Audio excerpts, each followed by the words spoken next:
Good morning, everyone. It is shortly after 7:30 a.m. on a lovely Friday morning, and we're back to coffee, buses, and politics. I got my coffee here in this cup saying I'm not a morning person. Usually, I have to be for my work throughout the years, but I think that describes very well the attitude in some mornings. Nevertheless, we're here because it's very important to have our weekly catch up around Cambridgeshire politics. We made it, didn't we? Both Yes. of us did. Where's everyone else? Well, David is actually on leave, so he's on a plane, I think, at the moment, or about to be on a plane. And Martin, it was really interesting because Martin was planning to join, but there are only two scenarios when you're using public transport: the bus or train being late, or you being late for the train or bus. And Martin did the latter because he was late for the train, which means that he can't be on time, not on a train to join us today.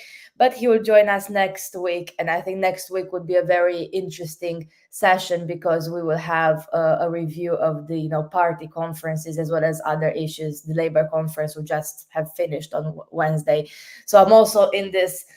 Quite a rushed day today because I'm going off tomorrow for Labour Party conference for 5 days. So it will be like quite a lot of catching up with work and making sure all the work is done today before taking 5 days to be at party conference. How Um, exciting.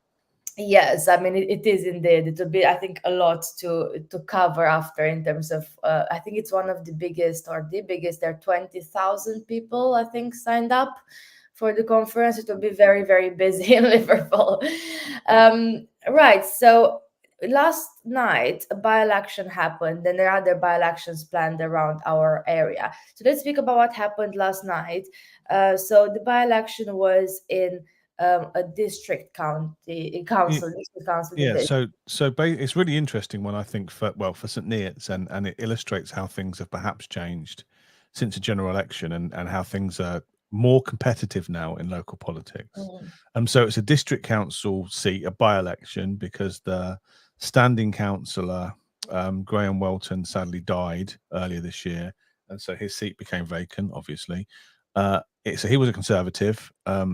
It's a three-seat ward, and so there was been two Conservatives and an Independent, mm, and so it was always going to be a tough battle. The county councillor in that seat is also a Lib Dem, so you had this kind of Conservative, Lib Dem, Independent, like marginal. And I think since the general election, it's difficult to predict which way things are going to go, because I think the political landscape around here and in Huntston as well has changed significantly. Or maybe not so much in Huntston, but you made a big impact in Huntston. So it was contested by Labour, Conservatives, Lib Dems, uh, the Greens, and two independents, which is a bit of a problem, I thought. And I thought the independents would split each other's votes and would probably let through one of the other party members. In the event, it was like an 18.9% turnout. The Greens finished bottom with 45 votes, Labour 77 votes. It's not a Labour heartland, Alex, not yet. Um, and then my friend Rob Simonis, who was a former mayor of St Neots, and my deputy mayor, got 125 votes, which I think was surprisingly low. Then mm. you got Libs and the Conservatives on about 420 each, so Yeah, Liberals very slightly ahead. close there. And they had loads of people out last night. So I heard that yesterday they had the new MP Ian Sollom was around door knocking with a group of 9 people. Conservatives had, I think, 7 or 8 out, including Paul Bristow, the former Peterborough MP. But Barry Chapman, who is a well-known and independent, probably the most famous independent, alongside me, instantly it's got 531 votes. And so on the kind of split independent vote, that's an incredible performance. And so we've got another independent on a district council. But the fact that because people put so much resources into it during the general election and also during this by-election campaign, it's not like we usually see kind of MPs or former MPs out door knocking in St Neots. Goes to show you how important it is. And I think the Lib Dems now see St Neots as which is largely independent, as a kind of battleground for every election. Now they've got a Liberal Democrat MP.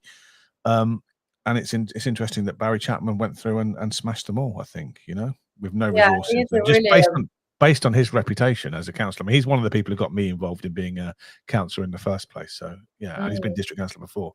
So it goes to show you, you can do all the door knocking you want, you can have all the leafleting you want, but if people don't recognise the candidates, you can go through the middle and win, which has always been kind of my brand as well. So it gives me a bit of optimism for the next round of elections. Yeah, definitely. I think for local elections, having worked on like a few, by-elections as well as, just standard local elections, I think it's very challenging, especially in the by-election context, because often you have, maybe like 6 weeks or so, you select the candidate very late. And unless it's someone, as you say, who is, from the area and like quite well known already, who did some level of work, is actually, regardless of, if you have a lot of resources maybe, but like with kind of like normal level of resources, it's very difficult to get a name recognition in such a short space of time. Even to be fair with some of the other candidates who are also living in the ward, but unless they're well known, through community activities or previous political activity, it is really difficult to have that short space of time, regardless of the number of leaflets you do, really. But what's interesting for me as well is the Conservatives and the Lib Dems putting a lot of resource and actually canvassing on polling day and so on, because this is actually quite unusual to have more than like 2 or 3 parties or candidates actually putting in a lot of effort on polling day. And if you think about this, you said the seat was Conservative before, and of course independents, both of them are quite well known. So yeah, I do think that the reason why the Lib Dems actually did put a lot of effort is because what you're saying, because they have the MP now. They think every seat is winnable now, including the independent seats, based on the MP winning there and having his record in parliament and so on, that could be useful in the local elections. So what do you think about the other? Would this have like any impact on any other independent seats in the area, given it's a new I just think they're all going to be really hard fought now, and it goes to show you that independence is not a political party, because we had 2 independents standing here. I think well, obviously one of them put their name forward first, but the other one was aware of it and didn't stop them. So that's always a bit of a challenge for independents, is you never know who's going to be on the ballot paper. You know there's going to be a Conservative, a Labour, Green, Liberal Democrat, whatever, but you don't know that other independents aren't going to turn up and split your vote, which is always a worry. So I think that's an issue. I'm disappointed that my friend Rob Simonis only got 125 votes, because I think he's one of the best councillors I've ever worked with. He was my deputy mayor twice. He's been mayor since. He's been deputy mayor again, and like he, more than anybody else, in terms of kind of turning St Neots Town Council around, he's the one. He's somebody I trust implicitly, and it's rather sad he didn't get the votes, but he's not the sort of person who fosters a personal reputation. He doesn't really go on social media very much, and so he's a kind of more of a behind the scenes guy, and that goes to show you, it makes it difficult to get elected afterwards, I guess. But I just think I think since the general election, I think the whole of local politics has woken up. There's still, unresolved arguments. People have put a lot of resources into St Neots as like a battleground seat, and that's going to affect every election going forward. So I think it's going to be much more difficult for people like me to get elected. And remember, I only got elected with a 9-vote majority at county council, so my majority really is paper thin. So yeah, what happens in county council elections in May is really, really interesting now. Yeah, definitely. I think the general election, I agree, it did change, because for the first time, more than one party did, like kind of proper funded activity in those areas. Number of times I heard in the general election campaign, although I only had like 3 months after being selected to do door knocking and so on, but a number of times I heard, especially in rural areas, well, it's the first time in like 10, 20, 30 years someone showed up on the door, or like the first time I've seen like a Labour leaflet, for example, or even people saying like the first time I've seen anyone, really, because to be fair, the Conservatives, they have also canvassed, in Huntingdonshire, some areas which they haven't before. So they're also very active compared to previous, how the previous candidates used to work, especially for like parliamentary elections, where the seats are often, in Northwest Cambs, in like Huntingdon and other areas, were often taken for granted because they had such huge Conservative majorities. And now it's actually very healthy for democracy, I think, because you do have Conservative canvassers, you do have Labour canvassers, you had, the Lib Dem candidate as well canvassing in some areas. So you have this kind of like, more engagement and more exposure to politics. But yeah, it was really, someone who I was used to, well, over like many years, canvass a lot in London boroughs and in Cambridge, and with their kind of style of campaigning and all year round canvassing and very kind of active politics outside the election cycle. It was quite, yeah, shocking for me to hear, going to some villages and saying like, well, the first, I moved here like 30 years ago, you're the first person that ever door knocked, or I moved here 30 years ago, I both heard from you and the Conservative candidate, what's going on. Like they're like kind of two active campaigns which I haven't seen before, so that was really interesting. And I'm not sure how it is. I think in Senja it's a bit different because it's a bigger town, and it's like people are more like active in politics. But yeah, I think in some of the rural areas it's really interesting how, yeah, this election really changed across the UK, because there's some areas that were never really canvassed before that have been now, outside our, Huntingdonshire district as well. Yeah, and in St Neots, it's the enormous amount of resources that the Lib Dems have put in over, not just during the election campaign, but over the past year. God knows how much money they spent, but it's a phenomenal amount, and that has to change things, doesn't it? But having said that, they only finished second here, and so it doesn't always work at a local level. I think the issue with local elections is always that the turnout is much lower. So this was 18.9%. And I think when you get down to those people, they are much more interested in local politics and much more or less interested in kind of local community affairs, and so are more likely to know the main players like Councillor Chapman and myself. When you get to a general election, you get another 50% of people voting, and you get 70% kind of turnouts. And at that level, lots of people are not particularly engaged, and just engaged in national politics or following their favourite political party like it was a football team. So yeah, different times, and it's exciting. I think it's exciting to have so much interest because in the past, not in St Neots, well, St Neots town council level, but in the district last time around elections, there was some seats which were uncontested, which I think is a massive pity for democracy. So seeing proper scraps on the doorstep and at the polling station is a good thing. Yes, I think it's good for democracy in general, but also I think it's good for, even though of course to be disappointing for all the candidates who didn't, win last night. And I was there once with Harvey, who was the Labour candidate, and yeah, I've just seen what he's said on Twitter this morning, saying that I will just thanking everyone who spoke to him in the campaign. And he's has a young candidate. He's 20 years old. It's the first time he stood for election. So I think it's actually great for some people to even if when you don't win, to have that kind of experience. To obviously he lives in the area as well, to get more involved in like local issues and potentially stand again in the future. So although you can say like, well, you wish your own party would win every single election, you have to be like realistic as well about the areas. I knew I actually couldn't predict it because I actually thought the Conservatives would win there because the independent vote would split. Me too. That's what I thought personally. Or Conservatives or Lib Dems. I wasn't sure because of the amount of resources put in, but I didn't think the independents would win. I thought that Barry and Rob would split each other's votes. But it's an amazing performance by Barry Chapman. Yeah. It really is, because he doesn't have any of those resources. Yeah, he basically just puts out one leaflet, I guess, which is mainly hand delivered by himself. He doesn't have an army of deliverers. And that goes to show you that at its most fundamental level, it's not about leaflets. It's about being well-known representative of the town, and nobody's done that better than Barry. And I think nobody's got more people involved in politics than Barry, including me. So yeah, it's great news for him.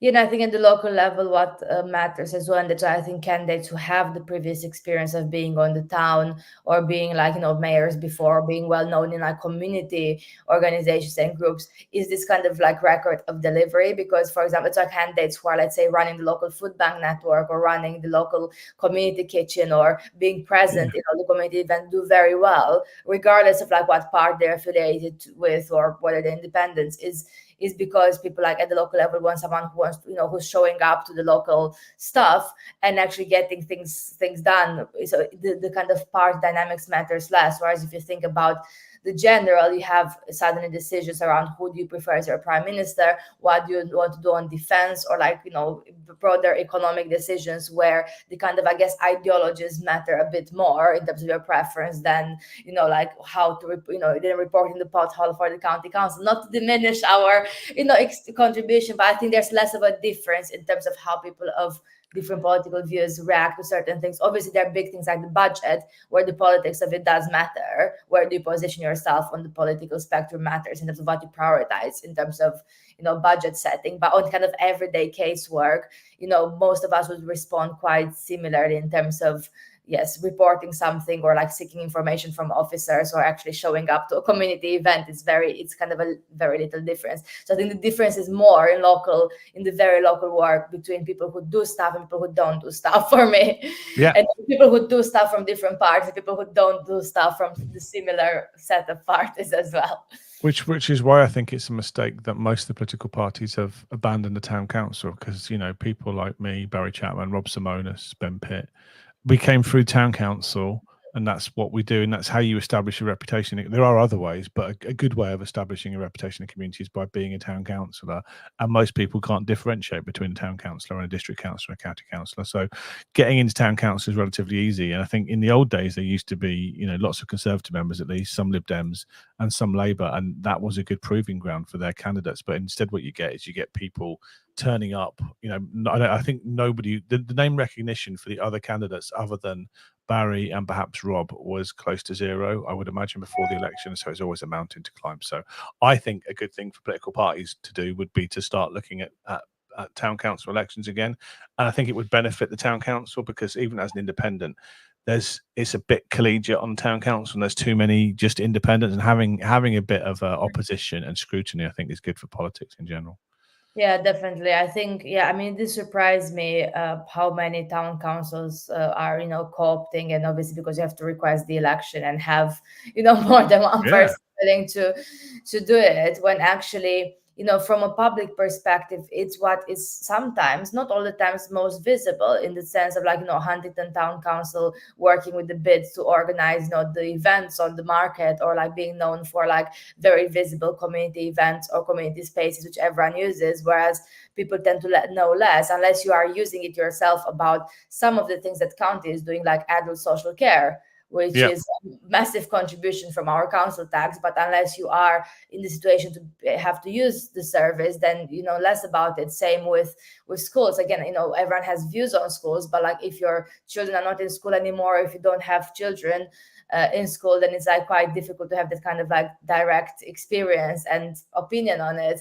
Whereas I think in town council, I think everyone has uses what the town council provide, and I think everyone, including myself, has quite strong views around certain things. Whereas on other bigger things, I'm like, well, I'm not really affected. I will let people who are affected to have their say on this consultation, for example. Yep. It's interesting for sure. So what other by-elections are there? I've heard of, and I'm not sure if it's been announced yet, but I've heard on the political grapevine that Pippa Heylings, who was elected as the MP for South Cambs, is a district councillor, was a district councillor on South Cambs district councillor, and she's been hanging on to a district council seat. I think there are a very small number of MPs who are both district councillors or county councillors and MPs. You can technically do it, but actually it's impossible because of personally because of the workload of being an MP, but basically because you're away during most of the week in London, you can't attend meetings. And I think so she's finally given up her seat, and there's going to be a by-election. I'm not sure where it is. I do know. I've just looked at it quickly, so it does say 24th of October. So we haven't got the candidates yet. I mean, it does say 24th October. It'll be too early. It's going to be like 6 weeks, isn't it? So 24th. So the nominations will still be open. I have heard rumours about who the Green candidate's going to be, but perhaps I'm not. I need to check back and see if I was supposed. Let's not spread the fake news. No, well, I know. I think I know who it's going to be, and and I've talked to the Conservatives as well. So yeah, that's going to be another hard fought election, because South Cambs is also a massive battleground between Lib Dems and Tories and independent me, who finished rather badly in the end in South Cambs. But so I think that's going to be another big fight, because I think there's also the other thing is, during most of my political, your kind of local election career, the Conservatives have been in government and really, really unpopular, and we could blame everything on the Conservatives, and that's not the case anymore. And so you have to expect, especially with things like the winter fuel allowance, which they're making lots of hay with, at some stage they're going to have some bounce back, and we'll forgive them for 13 years of austerity, and they'll start to bounce back. So, you know, being an opposition party should probably help them in local government going forward, and we'll just have to see what effect that has. I mean, Lib Dems are probably also immune from that. It's going to be a Lib Dem versus Conservative marginal, but you have to expect that the Conservatives are going to bounce back a bit. Maybe it's a bit too early, but certainly by county elections in May, I think we're going to see a bit of a resurgence, perhaps. Well, we'll have to see. No, I think it's interesting because Pippa Heylings still representing under the by-election Histon and Impington, which in my view, I mean, if you ask me, one of the safest Lib Dem areas is probably that. I mean, there are a few others as well, but like I think it is quite. But it will be interesting because I do agree that like if I was the Conservatives in South Cambs, like I would definitely try very hard there because it's in a lot of those seats have been been right. in the past. You're right. Yeah. Isn't it? But are Labour stronger on the edge of Cambridge or not? Because it feels to me Histon and Impington feel like Cambridge basically. I mean, parts.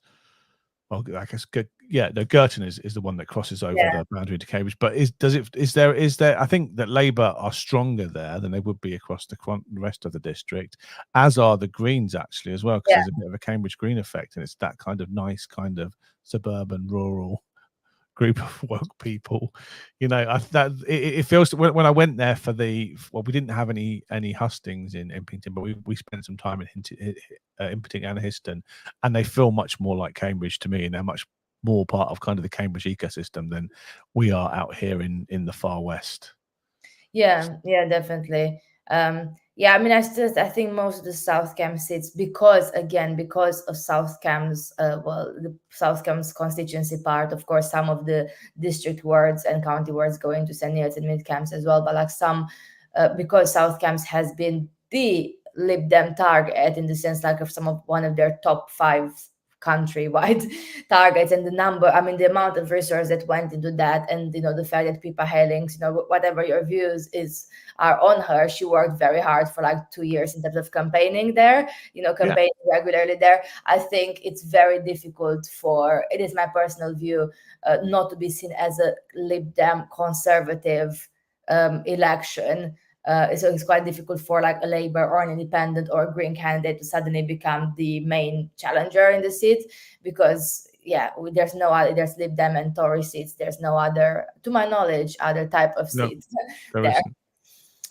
It's similar to, like, in a way, not similar. It's better for the Lib Dems, in terms of vote share, but like it's similar to the East Cambs constituency and the East Cambs council, where it's a Tory or Lib Dem. There's no other type of representation. Whereas I think, in Cambridge City is like a Labour majority council, but like in Huntingdonshire district, I think it's the most interesting one in terms of contested politics, because it is a genuine mix of, there's a joint administration, there are seats that you don't really know who will win, because the results really differ throughout the years. You have very different results in 21 compared to 2017 in so many of the seats. And you also have like surprise results, and you also have like the impact of independence across the district as well, and different types of independence. Different flavors depending on the seat. So it's much more interesting, I think, and less predictable in Huntingdonshire than in South Cambs, I would say. But I might be wrong. You might see. I think also depends how. I also think all of those elections, especially by-elections, but even county, it's a bit too early to be not a referendum, but like for the individual record of the MP to count so much. Because it's that stage where, like, well, they're very new, they're all newly elected. So even if you put on a leaflet saying the South Cambs MP did something wrong, or the Huntingdon MP or anything, a lot of people, and myself included, I kind of tend to think like, well, it's not even been like a year. Like, let them like a bit in the role, and like let them see what they do. Not everyone can solve all their issues in 1 year, right? But some political parties, surely they will try to use the record of the MP as a way to say, vote for my candidate for the locals, which would be interesting. But personally, I'm not a fan of that, especially if it's like very recent. It's like, well, you can disagree like with the prospective person, but not say, well, they haven't done any work if you literally are like less than a year in the job. Oh, and compared to, especially around here, compared to our previous MP across both the new constituencies, they both seem to be doing a very visible job. Yeah, but we can see a lot more of them. We could see of our previous MP who never came here and was almost never in the press. Whereas I can't look at the Hunts Post anymore because I see Ben and Ian in every week, and it makes me feel sad. So read it. I think it's good. I think, whether it's genuine or a political strategy, I think either way is good, because if you are elected in a seat where, previously or before the boundary change, when we had the same MP, Stephen, before, I think you cannot possibly be like, whatever you're elected as, like Labour, Tory, Lib Dem, independent MP, and stand on a record of like 20 years of like an absent or almost absent MP, and you not at least trying to be present. So I think, to what extent these people generally want to do it, which I think in a lot of cases it is, because some people actually do enjoy those community activities and being in the media and so on. But it is actually an essential thing for me to be like, well, I'm not going to continue the record of the previous 20 years of not really being visible in the constituency. So, whatever party they're from, I think they're doing the correct strategy.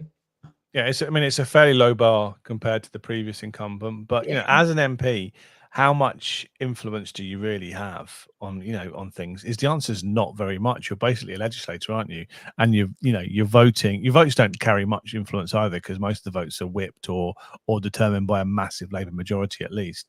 And so actually all you really can do is establish yourself as being the voice of the community and a champion for the community, which is what Ian promised to do on his leaflets, and he's done a good job of it so far. So, and again, the more I see of Ben on social media, he seems like he's doing a good job. I haven't met him yet. I'm looking forward to meeting him in real life eventually. Well, if you come to like most of the events in Huntingdon, you can. I tend not to. Yeah, well, you should. We have like I can advertise one. I think it's on the 27th, right? Yeah, on next Friday is the last Sunset Beats and Bites in the town's square, which is the event organized by the town council and the bid. We had a couple of them. We had one in August, one in July. Very nice, Friday evening with like food vans, with the drinks van, with live music. So yes, do join if you're listening as well. That is. So mate, if Ben's there, maybe me and Ben can have a bit of a dance then. Are the beats good or just the bites? They're both good. Yeah, I think it was lovely. Both. I haven't been the second time, so like I know people have been the second time because I was working in London that day until late. But I've been on the July one. I really enjoyed it, and yeah, the food. I had like one of those. They do this Yorkshire pudding wrap with like the roast in the huge Yorkshire pudding type of wrap. So it's really nice. I mean, I personally enjoyed it. If you don't like roast dinners and so on, you won't enjoy it. But there are other food options. Like David had a jacket potato and other things. So they're also like vegetarian and vegan options, not only the roast dinner. Sounds like cultural appropriation to me, but we'll skip past that. I'm sure I would try it. Right. So, in other political news, there are yesterday we had the transport committee for the combined authority, and there were a number of interesting things discussed. One was, if we remember from previous conversations, the bus preset, the mayoral preset, and what routes it will fund. So there was like this appendix of like long list of I think 30 improved routes. One of them was one of the things I've been speaking for a long time about, the express service between Cambridge and Huntingdon. I'm sure there will be some relevant ones for your patch as well, Stephen, there. But the interesting thing is that when I was reading, I haven't managed to, because I wasn't at the committee there, I'm not a committee member there. But one of the things that I've seen in the recording and papers after is that there was a proposal. So the committee recommending to the combined authority board, because we have several layers of the decision making, that to enable the people who have free bus passes to travel for free all day from May 2025. So at the moment, when you have a free concessionary bus pass, you're limited to off-peak times. So obviously weekends, but only from 9:30 a.m. So if you want to go in the morning, it's not free, even if it's a free bus pass, right? So I was wondering what you thought about that. So the proposal is, well, to make it free all the time if you're on that type of concessionary bus pass. So the only reason for not doing that would be if the buses were overcrowded in the mornings and you were trying to limit demand in the mornings during peak hours. And on some bus services that's probably still the case, like on the 905 that goes to Cambridge. But most buses that I ever get on, even at peak times, are not that busy. And so I think the bus companies get money back, don't they, from the council when bus pass users use their services. So I think it's only fair that the bus companies are reimbursed, and it helps to make the routes more viable, both financially and it's always more fun getting on a bus that's got a few people on it than a deserted bus, which is a bad look and a bad feel. So I think that's a good idea, and it just the more people we can encourage to use the bus all the time. So the point is that those people are not, although they're using the bus for free themselves, combined authority is paying the bus companies back, so it helps make the whole thing more sustainable. So I think it's much better than having people sitting on bus passes they don't use because they can only use them at specific times. So I think it sounds like a sensible idea, and the more we can encourage people to get on buses, the more we can make the services more viable, and and you get build it and they will come, and you get better bus services for everybody in the end. So I think that sounds like a very sensible idea. Was there any did you watch the debate? Was there any opposition to it? No, I haven't watched the full thing. I just basically it's 3 hours on YouTube, so I watched it at like speed. like I watch committees I'm not on, and I was reading kind of the summary of it. And obviously I've seen the papers before, so I would assume there was opposition on it. But yeah, this is something interesting because actually when I've seen it like being discussed, when I was speaking to some residents like a week ago, there's something that actually came up, not prompted by me, from someone who has a free bus pass and is retired. And he actually raised this issue with me, saying, did you know that when I want to go to the market or I want to go to the local church and so on, like I can't actually get some of the place I want to get because it's not free before 9:30. And I think I knew about this peak time and so on before, but like really brought the issue back. And I was like, well, actually I haven't really ever focused on this because I kind of assumed, although I probably knew it was free all the time, and I think most people do as well. So I think it's it's good to just make it across the board, because also like I think most people do use them after, because most people use them to go to a different town or to visit friends or family, or if you're not using it for like work or educational purposes anymore. Actually, not a lot of people go very early in the morning. However, for those who have to go for a specific appointment or anything else that they need to, like, then it kind of prevents them. So I guess it's it's fair overall. It's also good to see that the money that from the bus precepts is being spent on improving services. It's always going to be difficult, isn't it? It's difficult for me as a councillor because I represent mainly rural constituencies, most of whom have a single bus or mostly no buses. And it's difficult for me to stand up and justify why they're paying an extra, what was it, £60 to £16 a year or something for buses. When they don't see any bus services, but it's like, it's about building a network, isn't it? And the more we can build a network and make buses a more viable mode of transportation, then the more people will use them. I think the part of the problem with buses is people get out of the habit of using them because A, they're unreliable, and B, well, there's fewer of them. They don't get you where you want to do in the right times, as I've just explained. And so people just forget about them. So quite often I'll walk, it's only a mile and a half into town, but I'm usually late for any meeting I've got in town. But they're usually social meetings involving beer. But I always end up, walking really fast when I could just jump on a bus, but it just never occurs to me. It's a short journey, but I could go on the bus and I don't. And that's part of the problem. Most of the time when in my teens and early 20s living in Brighton, I didn't need to drive because I got the bus everywhere. And that's what happens when you've got a decent bus service and people are in the habit of using buses. So it's good to see that we're building out the network again, and that bus precept is having an effect. Yeah, definitely. I also think it's I was posting this TikTok about the the franchising consultation, which by the way is still open until like I think by the end of November. So do fill it in. There were some engagement events I've seen at the Huntington bus station a few days ago, and I think across the county they're doing, the CPCA, the combined authority, is doing some engagement with the consultation. And also I've seen the leaflets in some of the smaller libraries around the county, so I think it's very good that they have the kind of physical version of the questionnaire, and it's actually present in the smaller libraries, not only like the bigger ones like Cambridge Central. So that's good.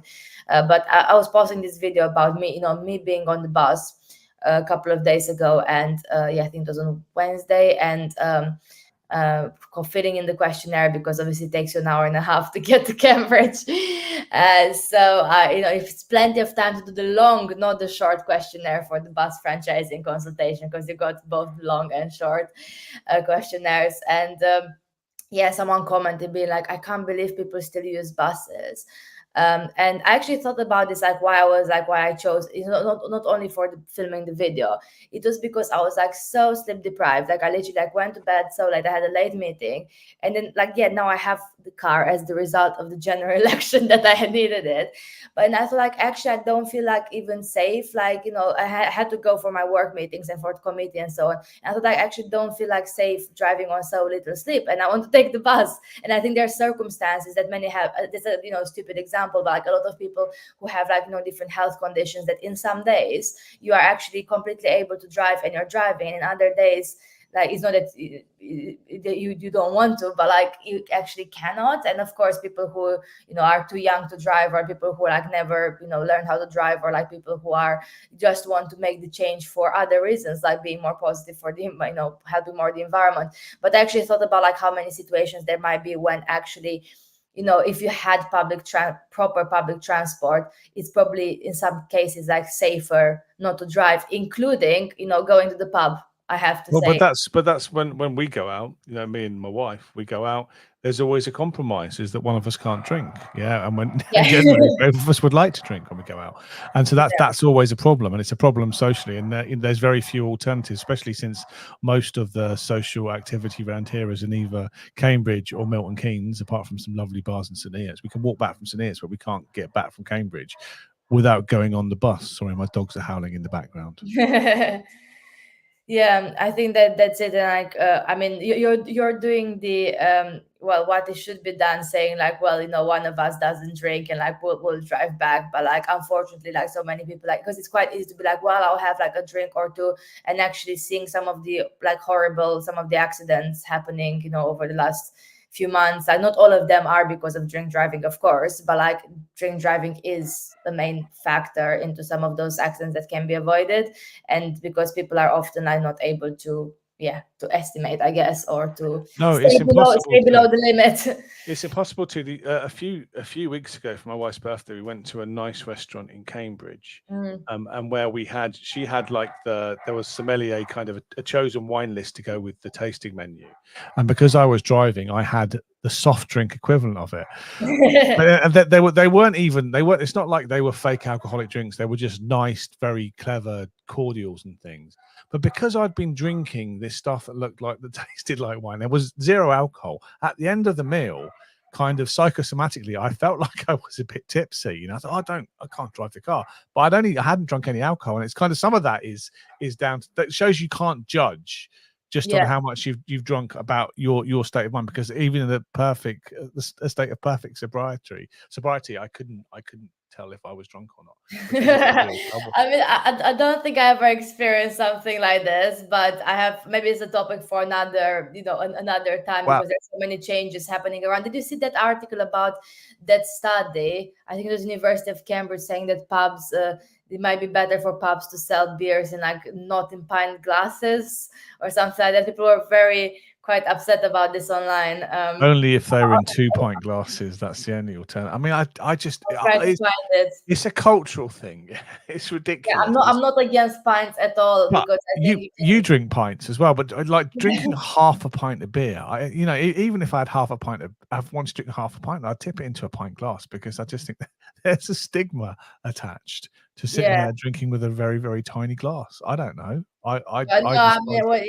If you're like a lot of people like who are driving, like it's quite common to be like, well, only half of a very light thing, so then for sure you're not you're like under the limit. Yeah. So I see it is happening all the time when like colleagues are like driving after meetings and so on. But yeah, so there's a Cambridge University study that suggests that pubs should make pints smaller, which is kind of contradictory because the pint is a pint size, so you can't make the pint smaller. But well, to cut alcohol consumption, leading to so basically they think that it will cut alcohol consumption because there was some research saying that, well, when you have like this kind of 2/3 of a pint, then people order less. I mean, I guess someone actually studied this. They did, the University of Cambridge, so I'm not the expert on this. But yeah, I mean, I'm not sure if it'll work or not. I'm not convinced. I'm just not convinced. I'm not Yeah. convinced. I'd rather try and style out one drink for a long time than think I was drinking 2/3. I suppose, and when you're drunk doing fractions, it's quite good. I can do integer counting, but not fractional counting. So the study found that the beer consumption, so it's about beer consumption specifically, dropped by 10% when pubs shelved pint glasses and served customers with 2/3 glasses size instead. So yeah, basically they argue that this would tackle the excessive drinking. And the government says that the government has no plans to remove pints. Yeah. I mean, if I was drinking 2/3 pints in general, yeah, I would consume less alcohol because I'd spend more time queuing at the bar to replenish my beer, wouldn't I? I mean, I guess that's the reason why. It's probably because you just spend more time having to queue up and get your 2/3 pint glass filled than if you have a pint of beer. Or the price as well, because I'd unless just buy price, two. I'd buy two, so then you've I'm not sure. I think the reason is the weighting, as you say, or if the price, I mean, if the 2/3 is not actually like a third of the price, if it's quite similar to the pint price, then you think like, well, I'm not going to order. So you kind of consider as if you paid for a pint. So I think, I do think it reduces, but then obviously then it impacts pub revenues as well, like in a time where like especially the smaller pubs are struggling in some areas. But yeah, so I mean, I sound like I'm defending the drinks, but I think the drinking, if people are concerned about excessive drinking, there are other reasons, often very difficult to deal with, for why people are falling into excessive drinking, which is not reducing this pint size for people who just enjoy 1 pint or 2 at the pub. So I think excessive drinking is a serious issue, which leads really to all the health complications that the article really well explains, and the issues around the impact on driving and accidents of all sorts. But I think that is a different approach is required to that, because we have to ask like why do people like fall into that excessive drinking cycle. And often it's not because I can have a pint or like half a pint. Is there many deeper reasons for why people are and the people who really are excessively drinking, lots of them are drinking not just a third of a pint, but they're drinking like half a bottle of vodka before breakfast. And I've lived through that in my family growing up, and it's not very nice. So it's not. I wonder how many of the seriously, I mean, there are people obviously have a skinful of beer, but there's other factors involved, including spirits and the shot culture that exists now that never used to exist when I was wrong. I'd never had a Sambuca or not a Jägermeister until a few weeks ago. It's not anything I was aware of. So yeah, that's all very different these days. And people drink well, but there's also that really the young people like my son's generation don't drink almost at all. So I went out with him for his birthday on Monday, and his friend, expecting to have a skinful, and they made 3 drinks last all evening, which something I've always been incapable of doing in the past. So I think young people are less alcohol focused than my generation was, at least. Yeah, definitely. I mean, the justification here, like as I was reading this, I think it's a fascinating study on pints, is saying, which is true, right? That the Britain's preferred measure, so like the pint, is larger than like all the typical servings in European countries. Obviously, like in France, even in Germany, you have like 500 ml. Like in France, you have the 330 ml bottles. But I also think it's because like ale and beer and like different types of like craft beers are so popular in the UK compared to other countries.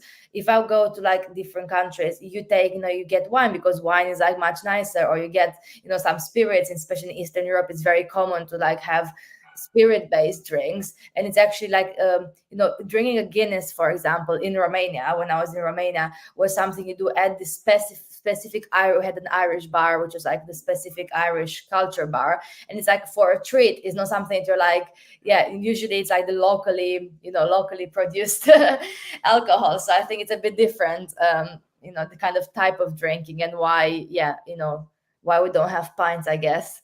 The good thing about Guinness I discovered this year is that of all the beers, it's the least calorific, which is completely counterintuitive because it's like eating a meal sometimes. I didn't know that. There's a lot to it. And so actually, if you're going to drink, that's the one with the lowest calories, which other than obviously, diet beers like Michelob Low and things. But I think, the fact that Guinness is a relatively healthy beer is good for me. I haven't tried Guinness Zero. So I don't ever drink zero alcohol, but I don't really drink very much, only when I go out socially, which is once in a while. But when I'm drinking, the idea of I don't like beer enough to drink zero alcohol beer.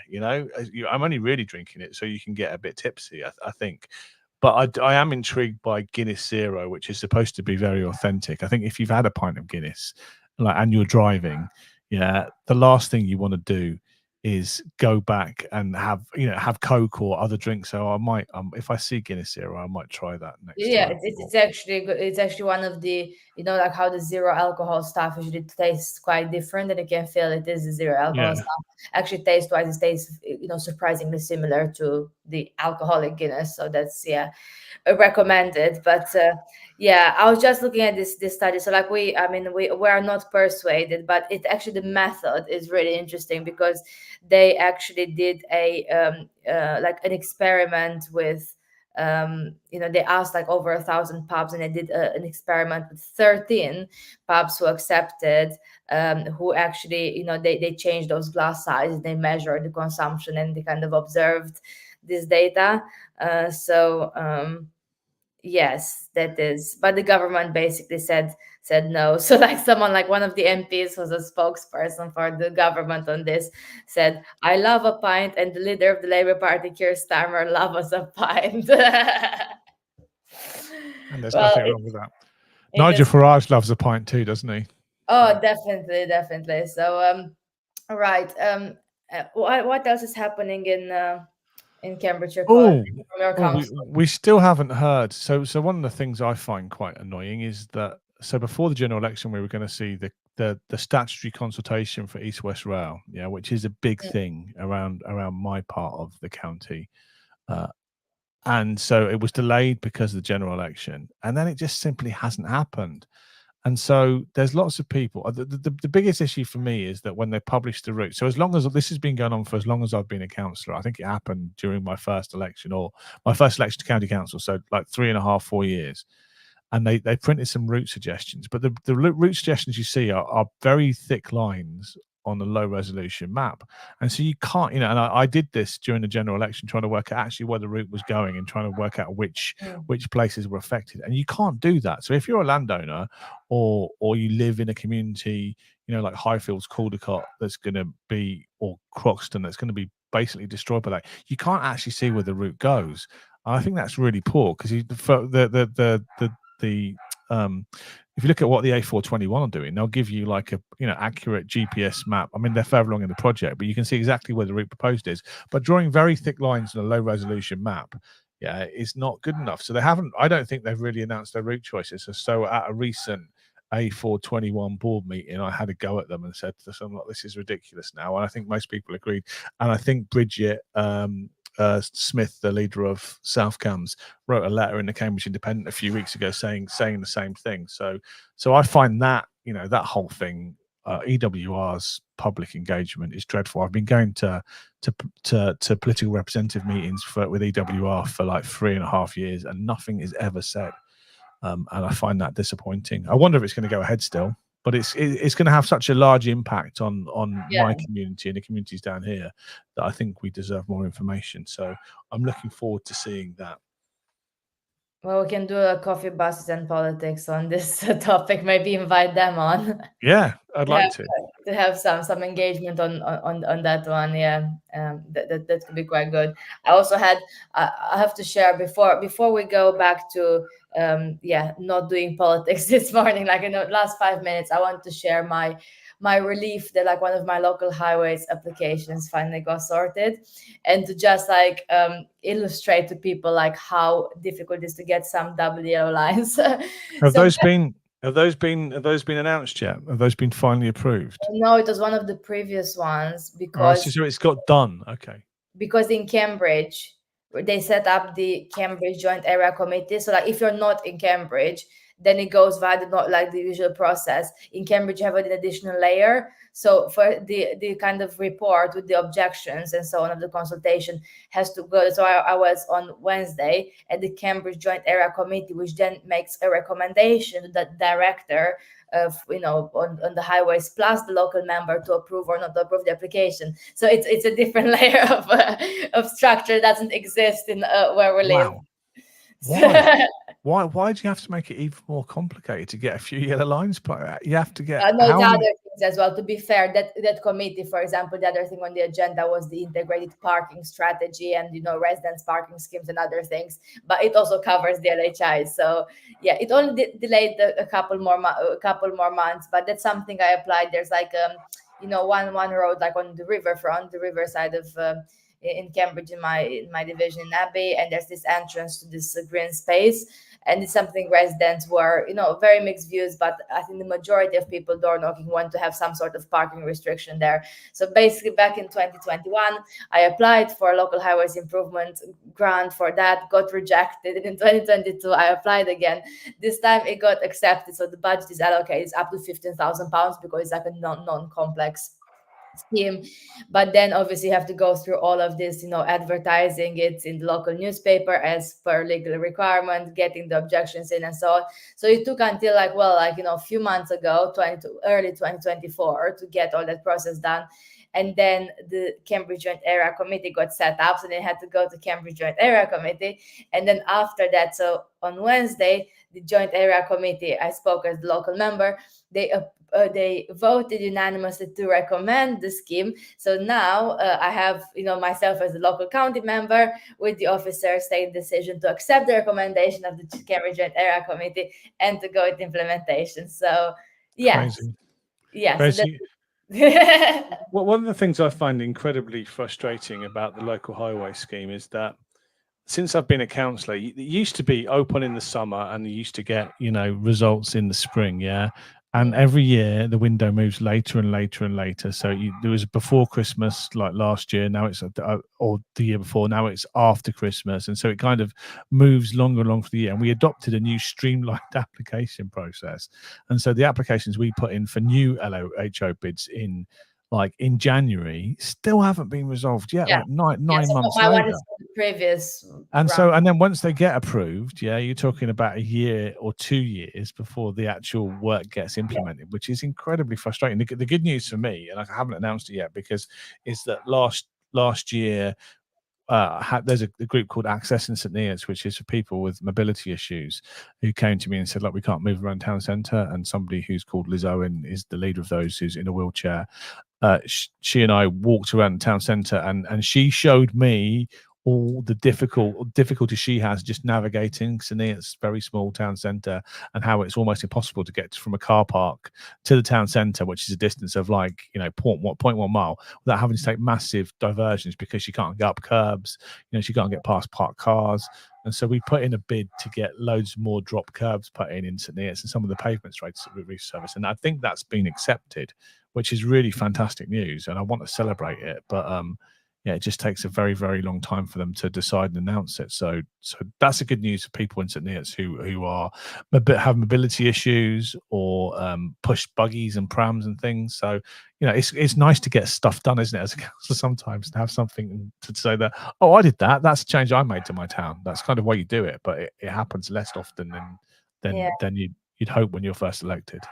Yeah, definitely something I would haven't ever expected. Like, before I was engaged in politics as a resident, if you think about, okay, how much does it take to put, I even have a better example, because at least this one is a bit more complicated, because you have to have, like, roughly majority support, although it's not always the case, but actually this scheme had majority support, and there are other like kind of complications around that.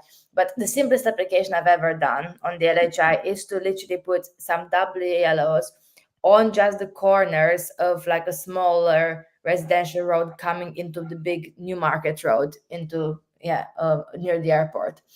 And that took as well like kind of a 2 year like window. And I really think those, I mean, for me personally, I thought like, well, it should be there in the first place. You shouldn't be able to have all the cars parked on the corner and blocking visibility when you go onto a main commuter road from where you live. And it was the case there, and it was the only option is after you say you kind of encourage people to park properly, or like not to park, not to go park there for work and then go to one of the nearby businesses and so on. Then after that kind of stage of trying to solve it informally, like, okay, we have to put parking restrictions. But the fact that it takes this long to do something that's in my view for safety reasons is something that needs to, and it's not like, no, it's not a criticism to our council. I think all councils work similarly because of how tight the budgets are, and because like how they can't obviously do everything, and they have to have a process to see what they prioritize and what not. But it is a bit ridiculous when you think something that should be done for a safety reason. It takes takes a council and an application, and almost a like complete term of the council to get anything done. So that's disappointing. Yeah. Oh well. On that depressing note, we will have a more cheerful coffee, bus, and politics next Friday, when I'll be back from Labour conference, probably very tired, but like full of ideas after like listening for 5 days there to various events. And that should be a rejoiceful, happy, celebratory event, shouldn't it? Do you think it should be? Now you're in government again. I mean, I hope actually it's quite interesting, like the program which went out quite recently. It's really focused on things that are actually very relevant to coffee, bus, and politics discussions. There's so many transport related events.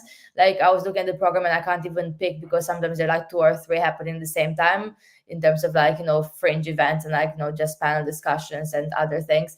So I'll go to lots of transport stuff, and there's quite a bit on education as well, which is relevant, especially around the sand issues around for county council. But then I also go to all the immigration stuff for my work, as I usually do. So, although that, I mean, it is relevant for council as well, but I'll go to like there are like a couple events about like what should happen after Rwanda, and after the Rwanda scheme was scrapped, and what is the alternative to that. So that could be quite interesting. But lots of people.